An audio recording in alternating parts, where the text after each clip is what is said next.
Hey guys, this is Scott from Trim That Weed, and today we'll talk about how to care for a zebra plant. This video will explore everything you need and provide methods to care for a zebra plant, so stick around for the best guide. First, provide access to light. Zebra plants are native to Brazil, where they grow under a canopy. You can replicate this by providing bright, indirect light. Find a spot in your house with a west or south-facing window.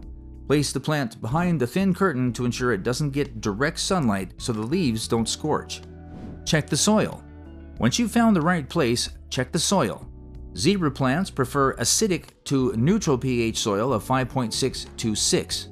Use well-draining soil to prevent root rot. You can achieve this by adding sand to a multi-purpose potting blend to improve its drainage. Place this soil in an appropriately sized pot with draining holes. Water your plant. Zebra plants require a lot of water. In fact, these plants require consistently moist soil. To achieve this, water your plant to saturation every few weeks. Use lukewarm water to mimic its tropical origins and ensure it penetrates the soil and drains through the container's holes. However, avoid overwatering or the leaves will turn yellow and wilt, the base and root may rot, and fungus may grow on the soil. Manage the temperature and humidity. This plant loves a warm and humid home. It's happiest in day temperature of 65 to 80 degrees Fahrenheit and night temperatures of 60 degrees Fahrenheit.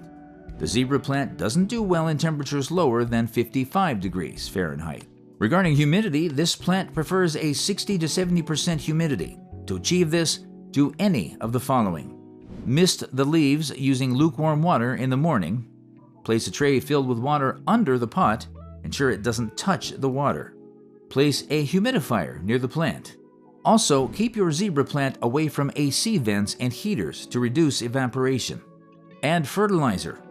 Use a general-purpose liquid and water-soluble fertilizer every 2 weeks in the summer and spring to maintain healthy leaves and encourage flowering.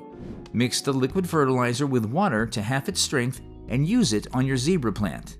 Remember to follow the packaging's instructions to avoid over-fertilizing, which could harm the plant. Don't use fertilizers in the autumn and winter since your zebra plant is dormant and won't use the nutrients. Applying a fertilizer during these months may result in salt buildup, which may kill the plant. Control pests. Zebra plants are susceptible to aphids, mealybugs, mites, thrips, and whiteflies. To counter these, use a natural pesticide like neem oil or insecticidal soap. Read the instructions carefully and wear protective clothing to protect yourself. Additionally, isolate the infected plant to stop the pests from spreading. Finally, repot the plant. Repot your plant every 2 to 3 years when it gets too big for its pot. You may have to repot every year if your plant grows quickly. To do this, add fresh soil to a new pot, ensuring it's bigger than the old and has adequate drainage holes. Remove your zebra plant from its current pot and gently loosen the soil around the roots. Plant it in the new pot and tamp the soil without tightly packing it. Water it so your plant settles. So there you have it. These steps will help you care for a zebra plant. Do you have any comments or questions? Make sure you drop them below and like this video. Till next time.